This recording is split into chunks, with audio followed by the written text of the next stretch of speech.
Part of my family comes from Europe, and my grandfather, and wind up coming into this area and meeting my grandmother. And so her roots go all the way to Glacier Bay. She's a Raven, she's Duckdane Ton. She was born here, my dad was born here, and I was born in Juneau and brought here immediately. My mother is from the south, and she's a mixed blood person. She's English and Choctaw, and my dad is Norwegian and Tlingit. So from my father's side, I'm part Tlingit from this area, and I was adopted by Lily White's mother, Eliza White, and I'm Chukanady. I never felt like I ever really was an artist, but then the more I talk with people and I have other people talk with me and say, oh yeah, when you were a little guy you did this and that. Probably had some artistic ability when I was probably in elementary school, but never really thought of myself as an artist. Just kind of did things that pleased me, things I saw in that. Never really had any formal training. It wasn't until I was probably in high school that I learned that my mother was an artist. My mother died when I was a long time ago, and I didn't really know much about her background, but I do remember seeing things that it made sense when they said, yeah, you realize your mother was an artist. There was easels, there was always paintbrushes and paint, and then there was always canvases covering the easels and that. Well, these are all works in progress that she was different aspects of being done with, and that I was never allowed to look under them, so I never really saw really what she was doing so much. And I would work and do things, and she would look over my shoulder and might give me some advice and so forth. So again, probably was doing artistic type things when I was pretty young, but never really called myself an artist. And then with time later on, I kind of got into it where people started to ask me to do things and stuff, and finally someone said, hey man, you're an artist. And I don't know, I never really thought of myself as being that. So somewhere along the line was blurred, and I went from I don't think I'm an artist to everybody else telling you like, yeah, you really are. I don't really know when that happened, but I didn't accept that title for quite a while, because I just never thought what I was doing was really anything more than what anybody else did. I didn't really think it was art. I thought everybody did what I was doing. I always thought of people who did art as being, super tremendously talented, and they did works that were admired by so many in that. And then there was the rest of us who just did things to please ourselves. I guess I was kind of doing that. And I didn't really have any focus. I remember doing things with clay, and I remember drawing and sketching, and I remember learning that you could do things with charcoal. Thought that was pretty interesting, because then I didn't have to even go and buy pencils and stuff. I could literally just use chunks of charcoal, which I did as a kid. I drew on things with charcoal and stuff. So, but never in any of that did I ever think of myself in the proper term of being an artist. I just thought was what kids do, so I was doing it. I mean, other kids I knew were doing things. I thought sometimes their work was better than mine, but in those days when you're young like that, you don't really care. It's like, oh, that's really cool. Or they look at what you're doing like, well, that's pretty neat too. And you just go about it and enjoy it. And again, never thought in terms of being an artist. Nature, living things. I always admired how animals look when they're in motion, or their behaviors. I always thought that was neat to try to capture that.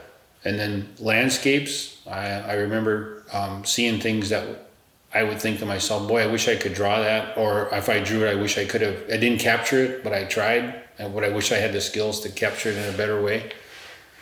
So I think most of my inspirations came from the natural world.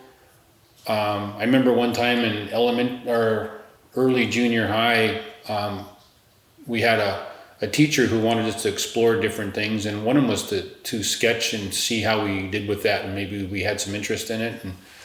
And she wanted us to do like city skylines and important buildings, landmark buildings and that. And I don't know, I wasn't really into that. I tried, but I wasn't inspired.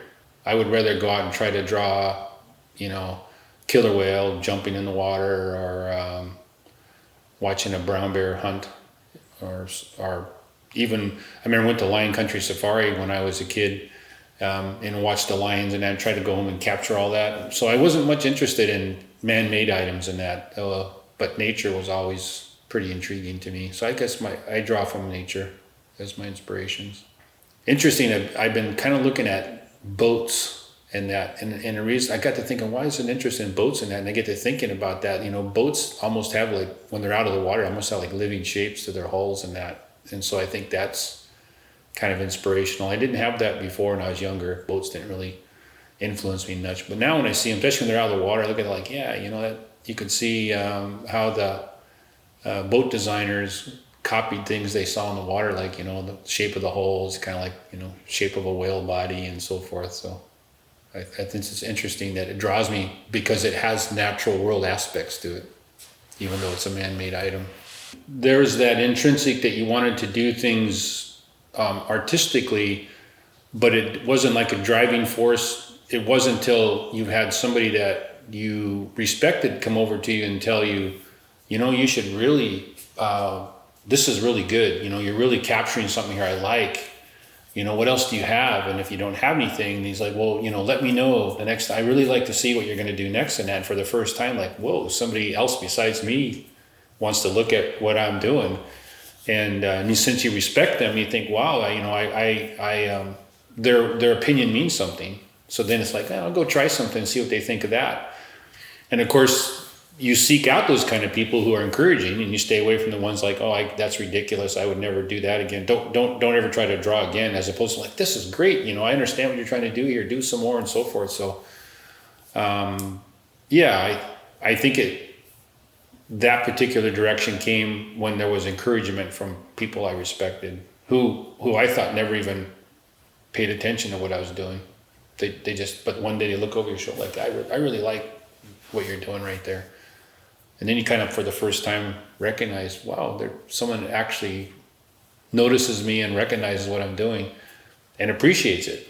So, and in their critique, they're encouraging, as opposed to, well, I don't think I'll ever do that again. And then you make, and if you do, you make sure you hide it from people as opposed to letting them see it.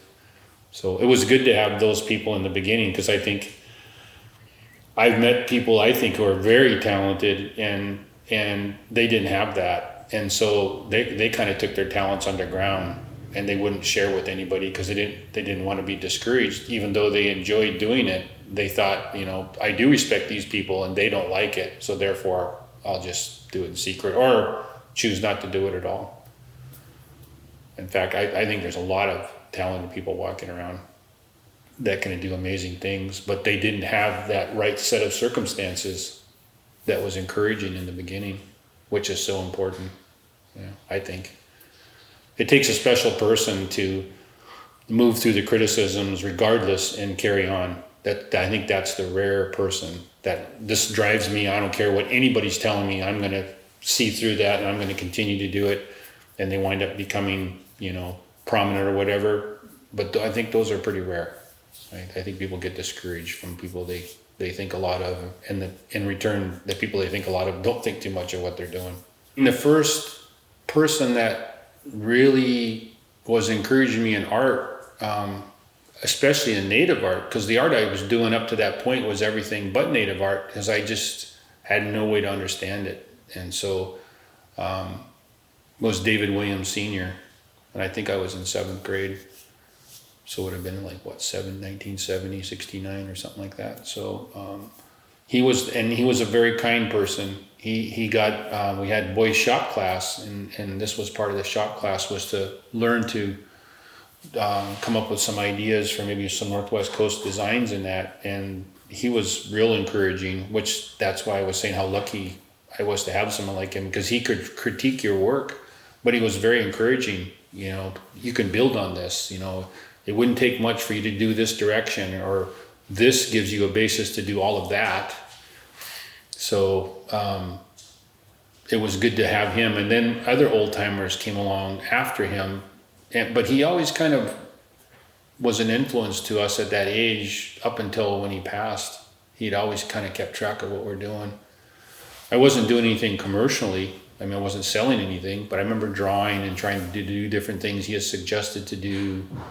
And of course, he was a carver as well as many other things. So then, and I always was fascinated with knives and so forth. So then came the introduction to like tools and that. So that was a whole nother aspect I never even thought about. And there's art that can be involved in the making of tools and that. So I was very lucky that I had him as a first mentor and first contact person in Northwest Coast art, because he was that soft person who could tell you what needed to be improved, but give it to you in such a way that you couldn't wait to go and try to improve it.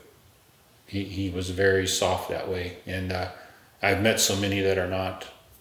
So I'm glad that he was the first one, because I might have been discouraged if I would have had some of the ones I came into contact with later. If I hadn't already had some confidence in the direction I was going, I probably wouldn't have continued, because they were pretty rough. And I know some people who were with me at the time who never did art again. That contact with them was their first, and it didn't go well. So, and I've tried to encourage them. I think they have lots of raw talent, but is that first impression has stayed with them. David comes from a time period that a lot of the artists nowadays, for lack of a better term, we just labeled a transition period. So he's like a transitional artist. When we're transitioning from the classic art to the modern, what I think is the Renaissance period now, it was men like David and women that hung on to the art when the art was driven underground. And this art, the Northwest Coast style, Northern, which is where we are, it had always followed a pattern of mentors and apprentices. And when David's time came, and that there were the conditions and Western influences had come into the area, religious pressure, in that they wanted the people here to leave their culture behind and adopt a new culture. And in doing that, they tried to eradicate the art. So they eliminated the mentors and apprentices. That didn't happen anymore. So David and people from his generation, they had to try to recreate the art they remember as little children. But they didn't know the rules to the art. This art is very rule driven in that. So they did the very best they can. And David was one of the most prominent artists of that time period. And so it was people like him that held on to this art until it could be rediscovered with its specific art grammar of how to do things, and that they kept the art alive underneath conditions that were pretty tough. They actually had to do it in secret for the most part. David's career started to become prominent when that period of time was starting to wind down, and there was more of an acceptance by Westerners that maybe there's more to this art than we think, because up until that time it was always considered primitive. This title was used just the other day when someone asked me what oh, you do primitive art in that. So David came from that time period of transition artists, and he became prominent in the field in that. I wish that he could have seen where the art would be today. I think it would have done his soul good to see that his efforts to teach and hold on to all that he could, he would have loved to see where that being tenacious got the art today. Because I think today there are so many good artists producing so much good work, but there was a time period here where the art almost died out. So it's people like him we owe a lot to. And his work is in pretty prominent places in that, and he's referenced in a lot of documentation of people that have come through the area. His work stands out amongst other people. I talk about him because I knew him a little bit and he spent time with me. There were others, but there were far fewer transitional artists than there used to be regular artists, because they were the survivors. They were the ones that were willing to go underground with the art and meet secretively and perfect their art. And they had to learn totally on their own. And so maybe by today's standards, they don't follow the form line well as say pieces from the classic period, their adze work and their knife work and their compositions were still really, really good in that. And so we owe a lot to them. And I feel kind of bad in a way that as new and modern artists come into their own, and that they don't learn about these people. They're kind of already lost to history. And I kind of sad about that, because they went through a lot to hang on to this art. And that's another thing that's interesting, I think, is this isn't really art. And in Tlingit, it's not the same concept or construct that Westerners have of art, where you create something and then you set it on a shelf and everybody admires it. You know, this kind of art carries a whole bunch of different meaning to it. I think it's much heavier responsibility to do a good piece of Tlingit art based on the things that make it up than it is to do a piece of Western art. Nobody really cares what inspired you. Nobody cares if it followed any rules. Nobody cares if it carries an immense amount of history. They just like it. They don't care how you did it, and they put it on a shelf and it's good and we all bow down to it. And Tlingit art just brings so much more to the piece of whatever you're working on. And again, for a lack of a better term, we call it art so we have something in common to reference to, but it isn't art in the sake of how art's used today. And I'm 99% sure there's not even a word for art in Tlingit. So it's a pretty unique medium to work with. And it comes from a different part of being an artist. You're actually representing so much weight of a culture when you're doing something, as opposed to doing a landscape in a Western style or a portrait or whatever, which might be nice to a small group of people, but it's seen much differently by the people who live here. There's stories, there's histories, there's commemorations, there's tragedies, there's triumphs, there's sadness, there's, immense amount of pain. There's respect. There's so much that goes into a piece that's not even a consideration. Nobody would even think for a second in terms like that for a piece of Western art. And then there's the grammar of the art, the rules that the art follows that identifies it specifically as coming from this region of the planet. And that's another fascinating thing. And I think that's why this art's looked down upon by many Western artists, is they feel like it can't be real art if it has rules, and yet it does. I mean, there's always there's always the physics of art, right? How you mix paints will get you this kind of pigment based on the color spectrum and so forth. No, I'm talking about actually the rules that takes to do a piece. I'm not talking about the physics of it. I'm talking about all that comes with it to do a piece in Northern style. And once you learn what the rules are, you can create anything you want within the rules. And that's where the Western artists they don't give it that chance, right? They hear rules like, well, I don't even want to learn about it. And then it must be primitive and so forth. They don't give it a chance to really get into it, to see they can be creative within that. And there's no limit to what you can do with it. It's just done with a grammar. I like to think of it as someone says, I really like to write poetry. I'd love it. So can I just sit and write poetry? And it's like, well, you kind of need to learn some things first, right? The alphabet, you need consonants and vowels. And, you need to learn grammar and structure in that. And then once you master that, then you can get into write poetry. Next thing you know, you can write sonnets, but you couldn't have done that if they hadn't done the work that came before. And this is kind of art is kind of the same thing. Once you learn the grammar of the art, then within that you can create whatever you want to. So it in a way it's hampering, but it's not. You just have to learn to think in a certain way. And a lot of people who have already been biased by Western style art can't really wrap their head around this kind of art. And if they did, they would find out it's much, much more difficult than Western art. I've had a lot of Western artists try this, and thinking that this was going to take a couple seconds to do, and they wound up throwing a pencil down and like, well, this I'll do it later.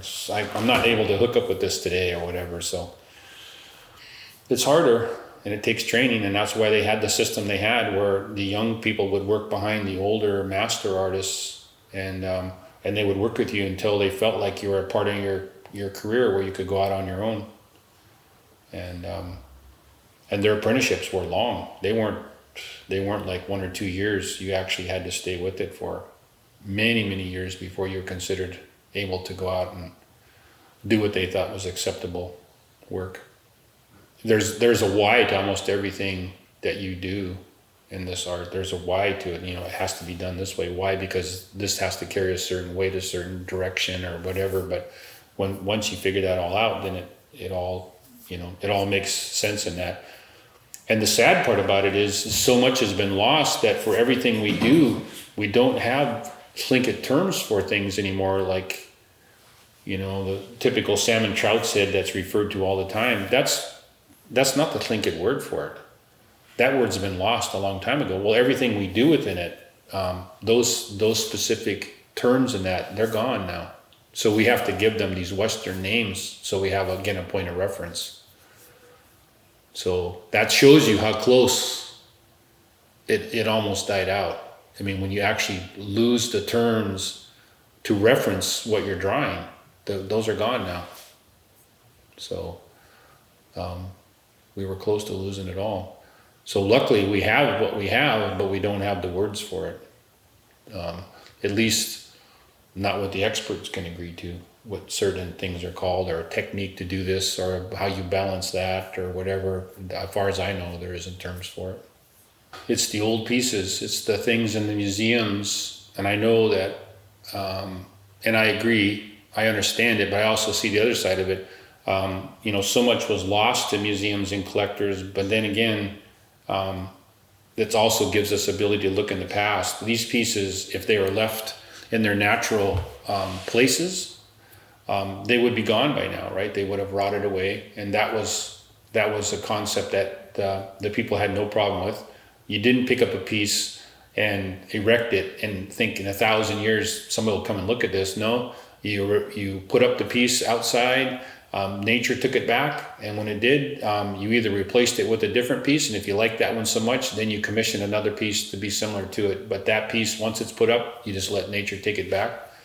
Well, those pieces are in museums and that now, so we can go and we can reference these old pieces, which I would just have to hear about now because they would be gone from their age. So the old pieces inspire me, where you go and you look at what these lack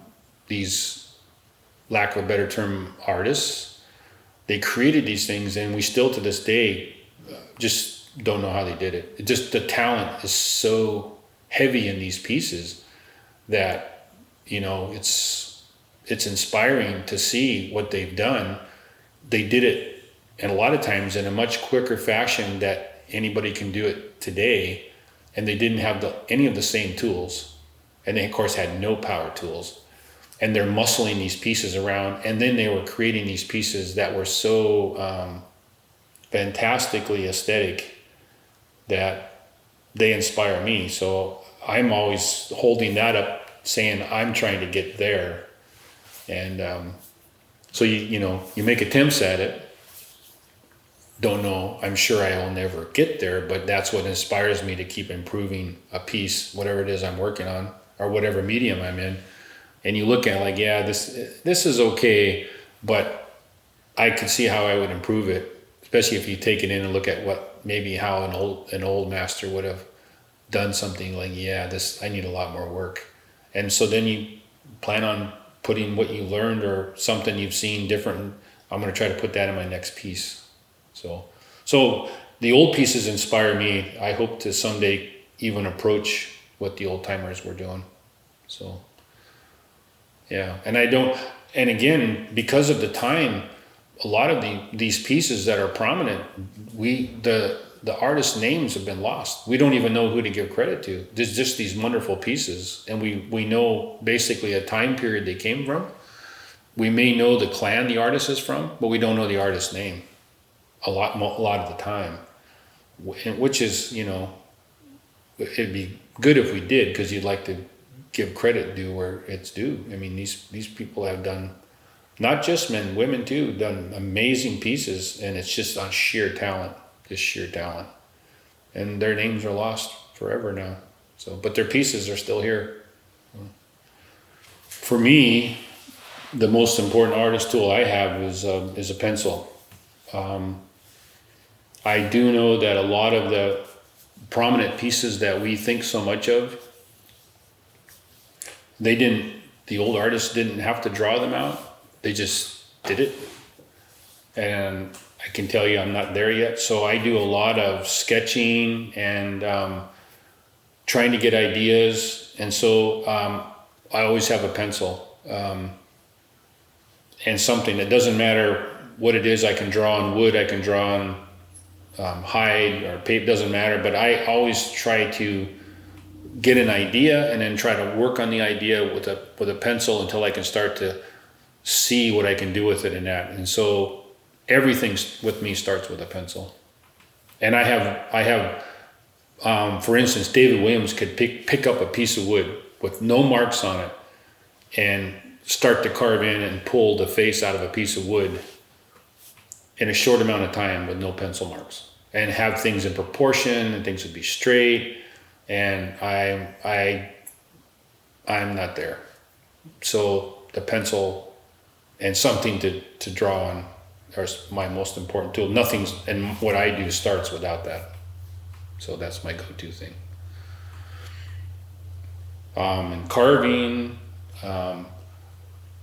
I thought I needed every tool that I ever came across. So I had made in my mind's future, guessing what I needed to have to be a good artist. I needed lots of tools. I need tools. So I started off with just a couple, and then I adopted that mindset, and then I have this huge collection of tools, mostly knives, but I have lots of adzes. And I've come full circle now, and I notice when I look at what I use, and I think back to the old timers, the 3 or 4 tools I use all the time is about the same 3 or 4 tools that the old timers used.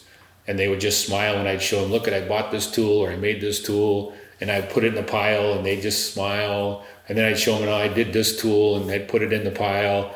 And they would say, oh, nice work with the metal in that. But I wound up back where they were, which is where I started, which is just a handful of tools. When you first start, that's all you have. And really, excuse me, that's all you need. So out of all the fancy knives I have, this one and this one start the projects and get everything going. And I can do a lot of things with these that I never thought I could. I mean, a lot of curved surfaces and that are done with these knives. I used to think I used to have to have specific tools to do that with.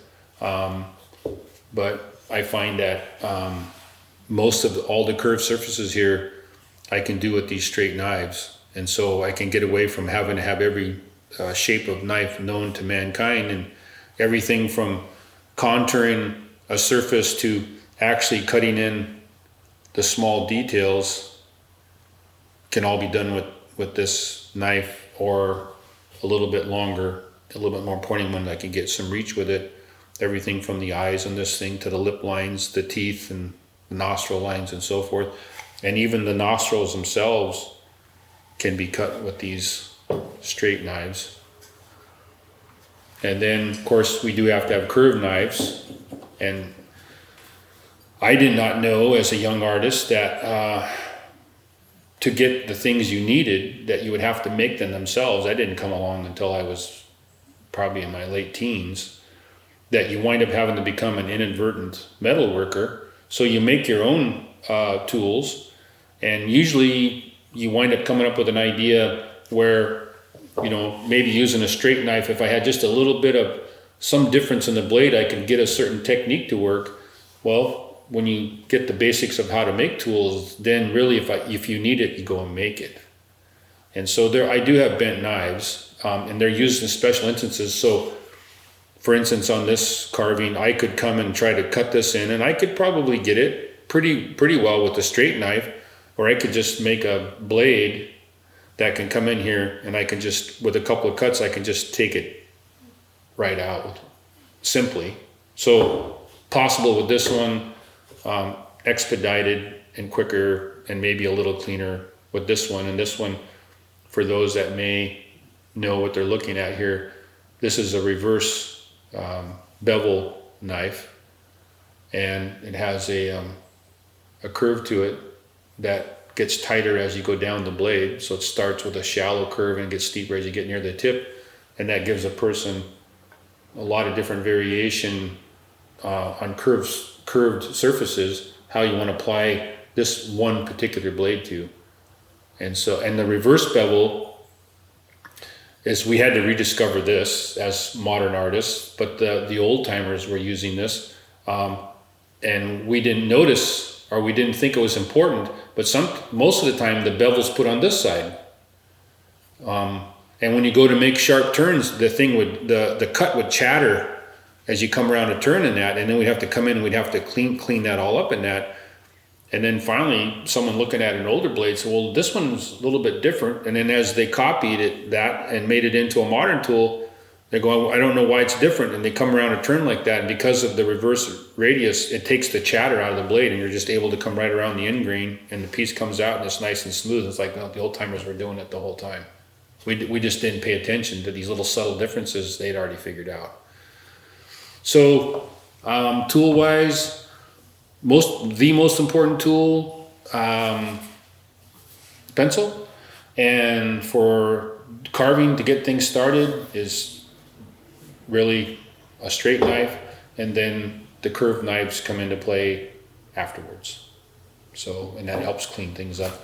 And of course, the old timers made curved knives and straight knives. They just didn't need 25, 30, 40, 50, 60 or whatever knives that we all think we had to have at one time in our career. We just make a few, and we just keep coming back to those over and over again, because they do the jobs that we need for them to do. We don't need to have every shape known to mankind as a knife, which at one point you think, oh yeah, I have to make that one. I don't have that shape yet. I have to have that knife shape. So if I'm doing a piece of work that comes from what I'm inspired to do and not a commission, it goes much faster than if I'm commissioned to do something and they want certain things incorporated in it. Then those become much slower. So say like a drum, from the time I put the pencil to the drum until the time it's finished painted, I think can be like 3 days. I've also done the same size drum, but with a bunch of lists of what needs to be on the design. And it's taken me, well, sometimes it takes months, because I don't know, the inspiration in that isn't coming right away, and it's hard to incorporate what somebody else's idea should be. So a drum design can be 3 days to a few months. So wood projects, this is a mesquite. I probably have maybe a week of carving into that, carving a couple hours a day. You know, I'm inspired, and everything is going right, and the knives are sharp. If I get 2 or 3 hours of constant carving, can do one in about a week. Larger mass can take maybe like 10 days. I know artists who have done these for 40 or 50 or more years, and they can do one of these in about 2 days, from a block of wood to a finished thing in about 2 days. And that also comes from a mastery of tools. A lot of times they can add their way into almost a finished project, where I'm removing it with a knife. I'm not so adept with the adds. So that once you get that tool mastered, you can really decrease the time on a project by mastering that specific tool. I mean, I have mentors who could almost add most of this without a knife. They could do most of this without a knife, and that goes pretty fast. I got this to a basic shape with an adze and proportions in that, and then I carved it with a knife, and they would have adds this to almost this shape. I quickly would have put in nostrils. These lip lines would have been fast. They would have cut the eyes in. They would have peeled the eyes out with a knife pretty quick. The teeth, they would have been just a couple of passes with the knife, and then they would have cut the teeth in. And then we don't like using sandpaper on these. You want to show how deft you are with the blade. And they would have come and they would have surfaced this thing quickly with a sharp knife and got the smoother surface in.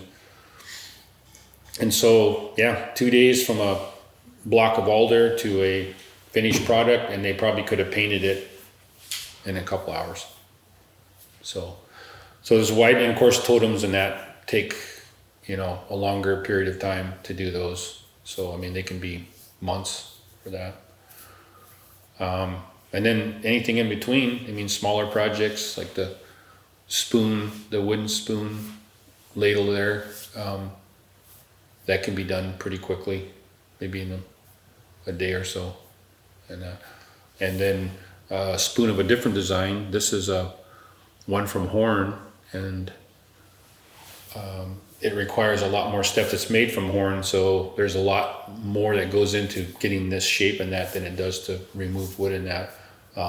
So that took like a couple of days, and this took 3 or 4 days just to get the shape, and then several days to get it to be refined, and then a couple more days to get it polished, sanded down and so forth the way I wanted it. And on some, this would be carved with a totemic image of some kind, and on this one I just thought the shape of it was just so nice I didn't really want to cut that away. So you could have had a week into this spoon or more, or that one over there took like 2 days and it was done. I probably could have done it in 1 day, but we were doing sessions, so it took like a 4-hour session and then a 4-hour session. So,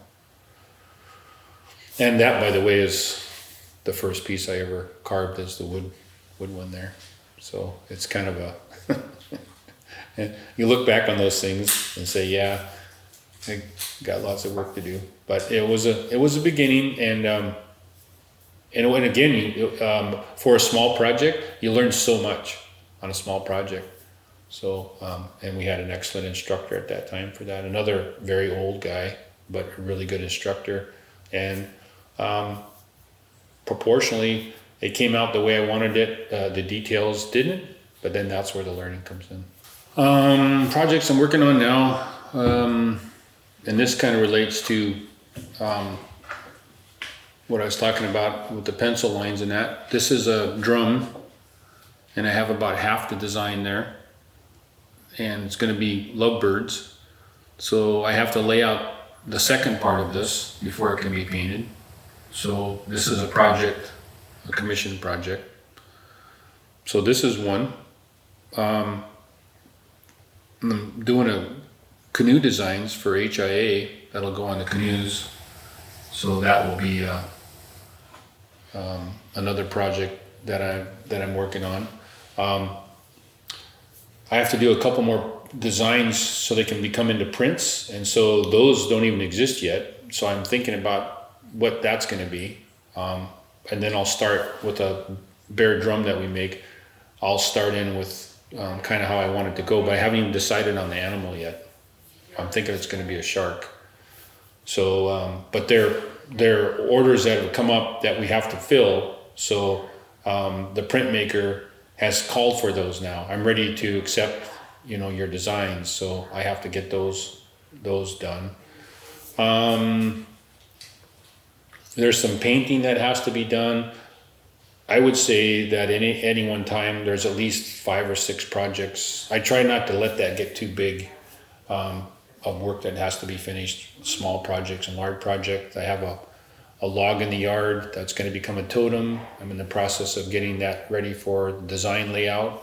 It's going to be a house post for Lisa, and it's for her, representing her clan, Gunalchéesh Sei. So I'll be working on that. I'm also working on the design for the Indian Islands pole that will go out at Indian Islands on behalf of the Chukanini. So that's in the process of paper, doing the design on paper. And then once it's okayed by the elders, they like the general idea, then it will be carved into a maquette, which is a miniature of the totem, scale model. and they can hold it in their hands and look at it. And then from there, it'll go to design layout on the log, and then the carving will begin. Got a couple more knives I have to finish. I have to haft. This is a blade I've made, and this needs to have a handle. I have a few more like this. I made a series of knives a couple years back.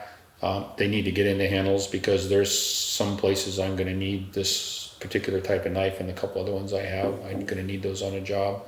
So there's always hafting to do. Those are the main things I can think of right now. I finished a project for Microsoft for a video game, and we'll see, that might lead into some work, but that was an interesting commission that I never thought I'd ever see. I never thought someone like Xbox would want to order something from Northwest Coast artists, but that was a pleasant surprise. And I finished up the poster for them, and that's already been completed now. There's one of those on the wall downstairs. That poster is from the game. This mask is in the game. So yeah, it's a list of small, medium, and large projects. And of course, timelines are the same, right? Short, medium, and long-term projects. Less than 10 though. I don't know the exact, but it's less than 10 because I don't like too many projects to do. If there's too many, it's almost overwhelming. But sometimes it's good to have several because sometimes you feel like carving wood, so you carve wood, and then you want to switch to maybe working on hides, and then you can come back. So literally, you kind of hopscotch around to 2 or 3 different projects. As you tire one, then you can grab another one and kind of keep the creative thing going, but it's in a different direction on each different project, as opposed to a long, monotonous thing you have to plod through day after day after day. I don't know if I have attention deficit or not, but I like to have 2 or 3 different things I can switch to when, like, this isn't working, I'm gonna go work on that over there, give this a break. I know some artists, they sit down from start to finish, it's the one project, and they do it, and they do it really well, but that doesn't seem to be my style. I like to do 2 or 3 at least different things. And they can be entirely different projects with entirely different designs. That's okay, because it just kind of gives me the break I need to keep moving forward. So it's interesting though, no matter what project you're on and what project you complete, as soon as you're done with it, I know exactly how I would have made it different. I know exactly what I would, if I had to do the same thing again, I know what I'd do. So, and almost always calls for improvement. I always think I'd do this a little bit different, and I'd tweak that a little bit more, and I might stay away from this, and I might really get into that a little bit more. So I know that you should be happy with your art. I guess I am in a way, but it can always be improved. The art can always be improved. So that's kind of a thing too. You're never done. There's never, for me anyway, I don't think there's ever an idea where I've arrived. I've attained the goal. I have the Holy Grail now. I don't think so. I think it's that, moving to those pieces you hold in high esteem, and you're wanting to get there, and you're making progress, but the better you get, the progress comes slower, right? Because now you're perfecting on what you've done, but you still can't quite get to where those old timers were. You try and you try, and it's okay because you're trying to get there. And then over the course of your career, your work gets better because that's what you've set as your goal. I'm trying to get to there, and these are my attempts, and you get closer and closer, but the progress comes in smaller and smaller increments.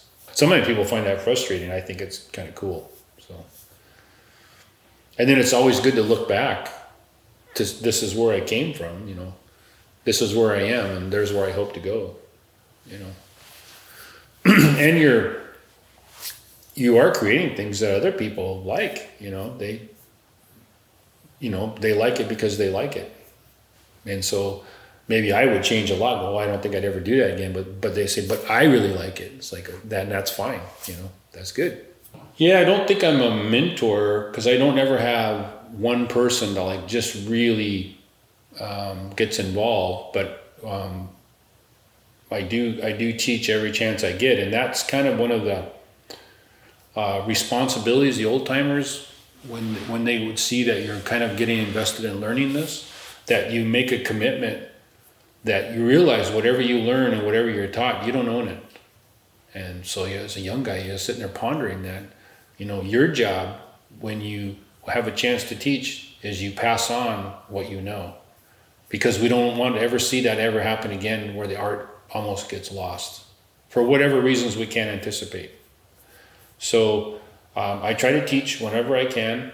Obviously, I can only teach what I know, and try to encourage them, to be better than me. I have no problem with a student that's learned from me some basics and they come back years later and they're a much better artist than I am. Then I feel like that's kind of what it's all about, right? You're there to pass on what you know, and then they add to it. Everybody adds to the story. And, the idea is to have more and more people doing this style. So I do teach. I don't necessarily mentor anybody, but I have had students that have gone on and become artists on their own. And I couldn't say I was the sole reason why they became artists, but you had some small part to play in it, because they came and asked you for help and you helped them in the moment, and they took what you had to offer, incorporated in, and then moved on, and then they come back to you and they've made a long journey since you've seen them last, and their work is really good, and you feel good about that somewhere in there I had maybe some little piece in that. But it feels good that you're doing what the old timers told you need to make this commitment, that you don't own this. You don't own the knowledge. And even the skills you adopt and learn, you try to pass those on too, so that the next group is not having to reinvent the wheel just because you're too egotistical to pass on what you've had to learn. Because someone in your past did that for you. They've showed you some technique they've learned, or they didn't have to show you that. That was something they came up with, but they wanted you to know that, so that your work could be better and maybe surpass their work. So it feels good to have taught and, know that you did what was asked of you, and that you'd think, well, the old guys are looking down, smiling, So that's kind of a inspiring thing too. And it's also a responsibility. Sometimes people say, well, I want to learn this art, but I don't want to be responsible for all that. And you tell them, well, I kind of think it all comes with the package. Because remember, this isn't Western style art. This carries an immense amount of weight and history and responsibility and so forth. So if you're not up to it, then maybe it isn't something you want to do, because that kind of comes with it. You make that commitment.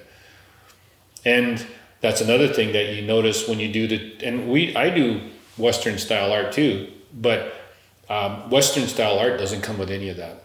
You just do whatever you want to do and that. But when you put that away and you bring out this stuff, you feel the responsibility that this is much, much more important, I think, than it is to do Western style art.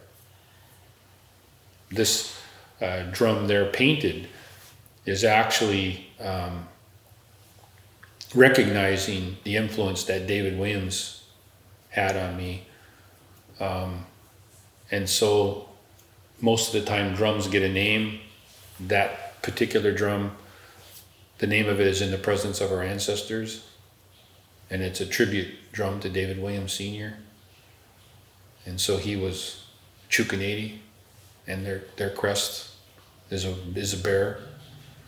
So I had a pencil that was given to me by his daughter Carol, and I've always wanted to do something for David, so I went ahead and did that drum and gave it that name as a tribute to him, drawn with a pencil that he used to use.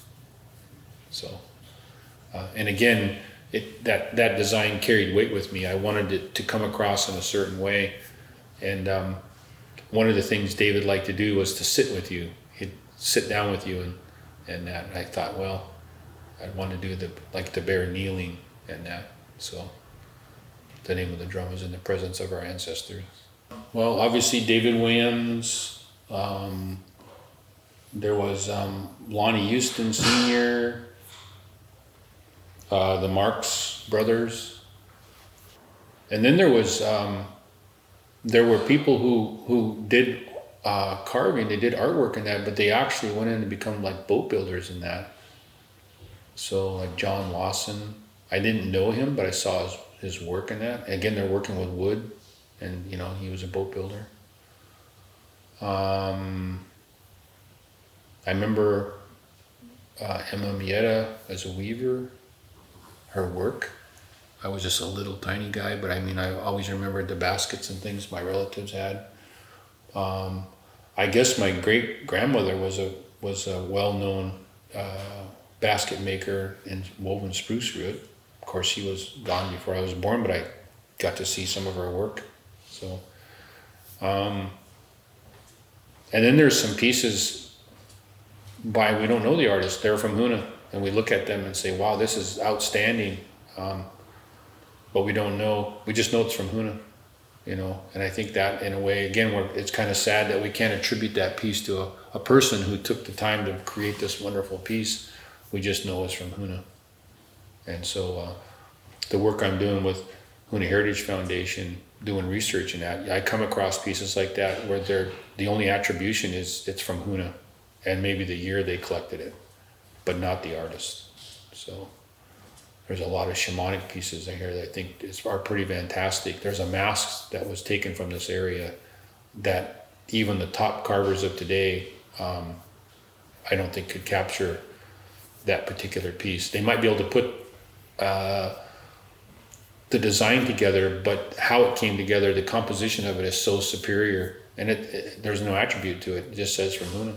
So I have some known mentors, and then there's some like, I don't know this person, but I wish I could do this. This is pretty outstanding.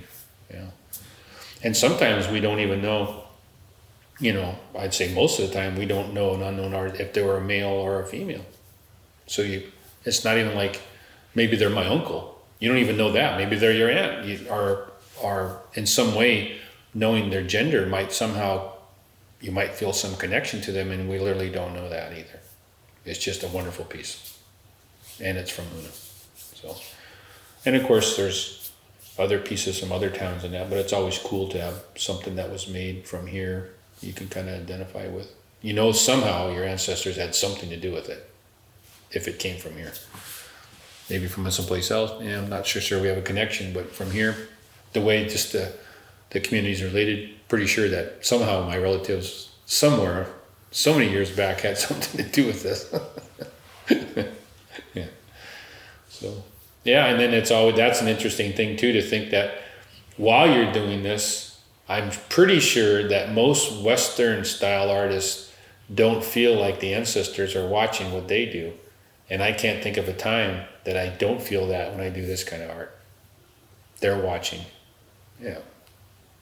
Because I have done Western art, and I never have that feeling like anything I do that, anything from the other side is watching me. But I certainly feel that way when I'm going to do, anything like this. I always feel like, they're checking in and watching you. So, trying to lead with your best ideas, as opposed to, well, there's nobody here, I can just slop this down, who's going to know? And that's like, yeah, they know. You represent so much, and then your ancestors can come through your work in that. Drums, I remember one old timer telling me, drums aren't made to go on a wall, the drum needs to sing.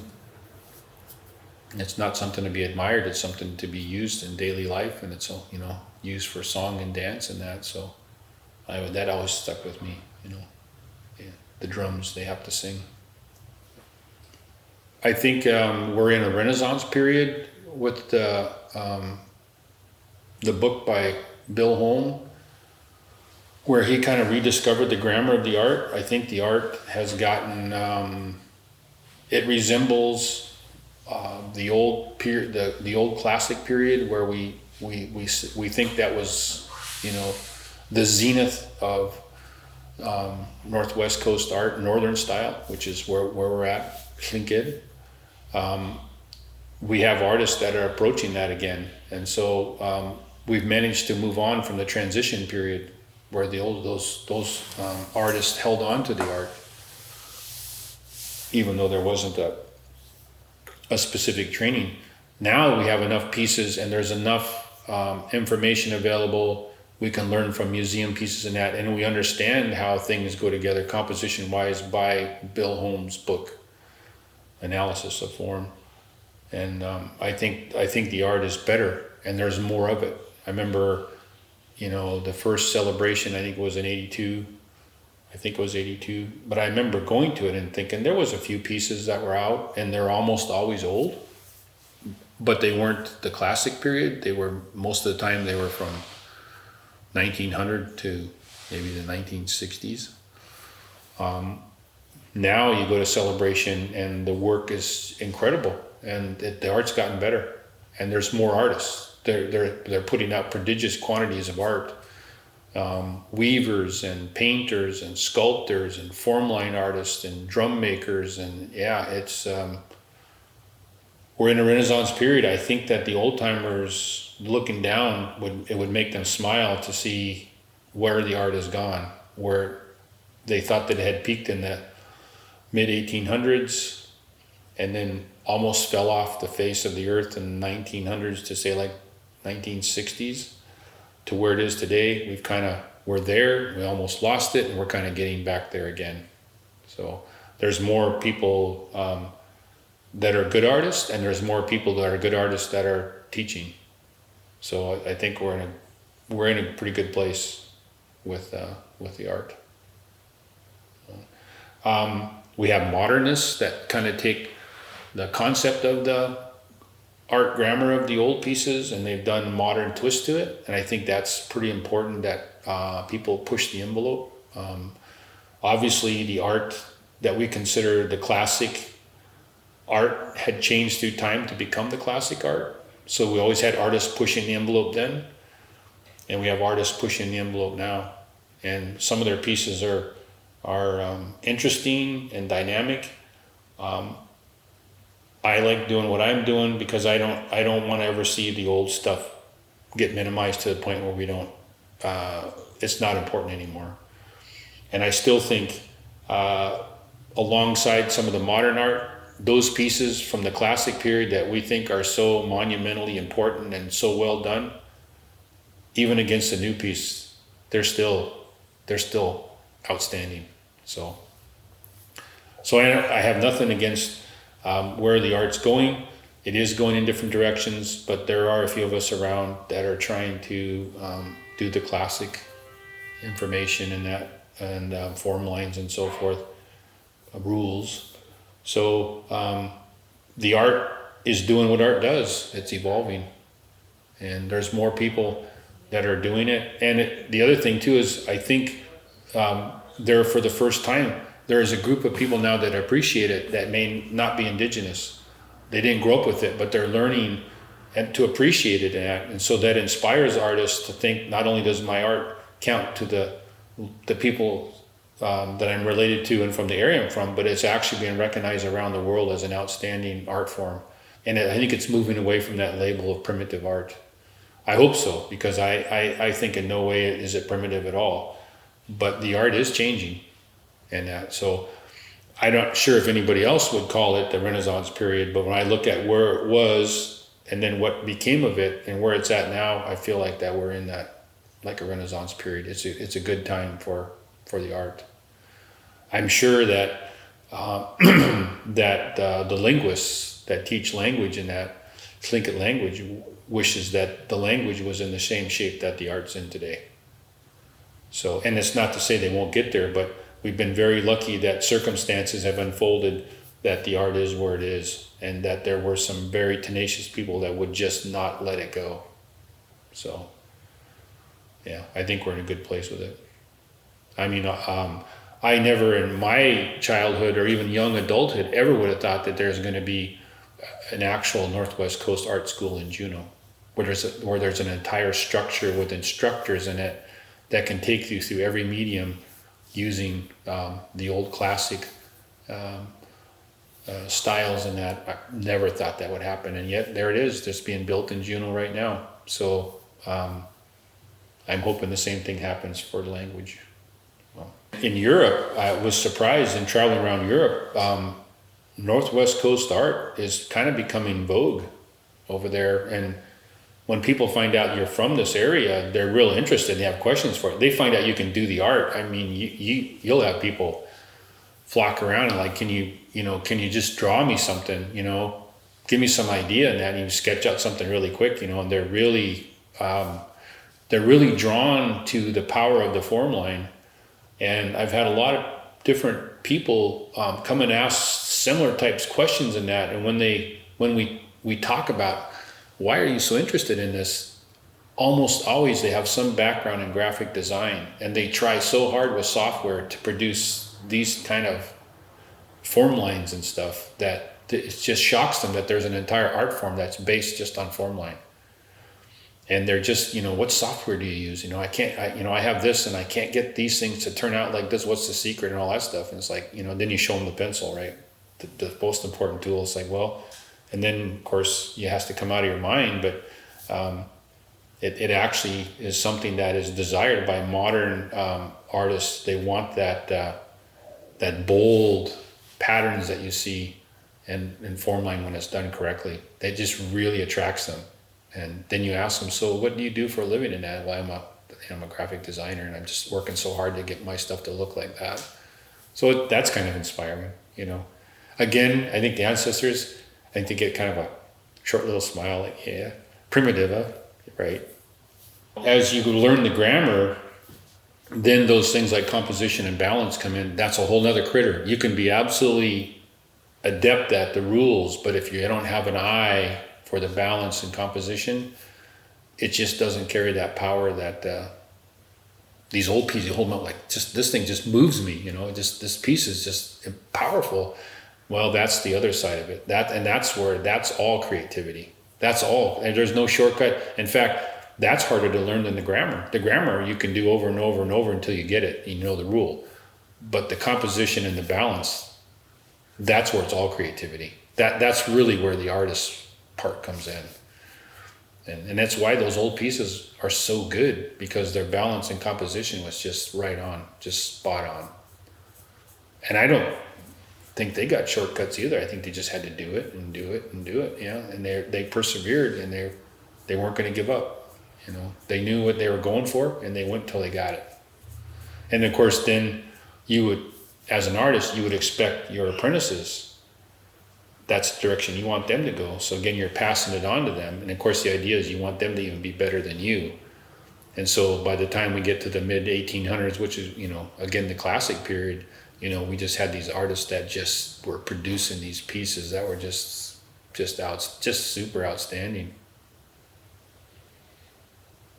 Inspirational. They probably had no idea that their work would be hundreds of years in the future and are held up in high esteem like they are. Because they didn't expect them to survive, right? They would just let nature take them back. So they didn't expect them to be around hundreds of years later. And here they are. Us as artists look at them and hold it up like, yeah, this is where I'd like to go. That brings up a whole nother series of problems, because I think that as an artist, we need more access to those pieces. It's kind of a hard thing to have to do. Ask a museum, can I get at the old pieces? And I need to do it more than one time. They don't make it impossible, but they don't make it easy. And I think that stuff should be made a lot more available, especially for those that are trying to better their artwork and try to reach towards what the old timers were doing. We need to see those pieces. And you just have to have that. And you can't, photographs just don't do it. From a carver's perspective, you need to see what they did with ingrain and how they turned a certain corner. Just get close to it. You don't necessarily have to necessarily handle it, but if you could come up to it and see it from your own distance, what works for you, would really be a lot nicer. It's a pain right now. So, and I know there's ways to do that, and I know that it's expensive for some of these museums to do that, but that's really what's needed. If they're going to do what was expected of the old timers, you need to share this information. You need to share all this. If it's going to live on, and you need to do that, then they need to do the same thing. You can do so much as an artist, but then you just eventually you have to go look at an old piece. It shouldn't be that troublesome to see it, and it is. It's not easy. these pieces were never made to be seen under direct light. Like you go to a museum and they have these bright lights shine down on these pieces and it washes out things. When you see them in the context of the environment they would be seen in by the people of the times, they were actually seen in subdued light. So the one thing I noticed is not being taught by a lot of modern teachers, and usually their younger ones, is that the old timers were masters of shading light and dark. And they could do techniques to a pole where they could bring out an effect they wanted and not have to carve very much, but they know the aspects of shading and shadowing and that, and they could make the piece look much different in subdued light. If you took that same piece and put it in a museum hall and turned bright lights on, you wash out all that effect. It's gone. But yet put that in subdued light and all of a sudden that piece takes on life. It's like, whoa, it's like, it was like their version of special effects. These pieces look more alive than if they have direct light on them. But most museums, they want to show that because they want people to see like the whole thing, and that's what they're used to, bright lights, so they can see all those little details in that. But the piece was never made to be like that. The piece was made to be in subdued light, especially house posts and screens and that. And so an old timer showed me a piece where they had done that. He carved it and then put it in subdued light and let him take photographs of it, and then put it in direct light and take photographs of it. It almost was like two entirely different pieces. And the one that's in subdued light has much more energy to it than the piece that's washed out with floodlights and stuff. But that's what's presented to the public, the one that's washed out, which was never its intent to be lit like that. I hope that I can pass on all the things that I've learned. I can put it in context for people. I hope that I can pass on skills. And in the end, I hope that the art becomes more prolific. I hope, I know when we were first learning to carve, there was some concern that clans were not being recognized in the proper protocol for carving. For instance, like eagles were carving eagle items and ravens were carving raven items, when actually it should be the other way around. The opposite should be commissioned for a work. In other words, a raven wanted a piece, he should commission an eagle to do it. And I remember the instructor at the time explaining to the critics, and that he goes, look, it's not like the old days. We don't have that many artists yet. So for now, can we just relax that rule? Because if we're going to implement that rule, I can't teach much because I happen to have a class that's all eagles. And, so can we relax that? Well, at least we can build up so when we start having an artist on every corner, then we can go back to the old way where, okay, we'll carve or we'll commission work for the other side and that. So hopefully, with my efforts, there'll be more artists. They'll be inspired. I can pass on what I've learned. I have a lot of written history about pieces where I feel like, which I didn't get when I was young. I didn't realize the availability, the ease of it, because we didn't have internet. Now I know where there's pieces that they can reference. Like if you want to learn how this is done, go to this piece at the Smithsonian. You want to look where this is done, look at the Field Museum. And kind of give directions to help people when they're motivated to learn. Instead of being swamped and where do I get to look at these pieces and how do I get there? Now you can just hand over information to them. Like these places have these things that are good at this, and these other places have these things and they're good at that. So hopefully in some way there'll be more art and there'll be better art. That's what I hope out of this, do what I'm doing. It's just a pass through. You maintain it until you can hand it off to someone else. Then they take it to the next level. I hope I continue to keep making better art, that I'm not settling on what I've done as my best yet. So that's kind of a personal goal for me, and the other goals are for others. Because I think this art is a thing. You're doing the art, but it's kind of, in a way, it's for others. So my own personal goals, I hope I get better at it.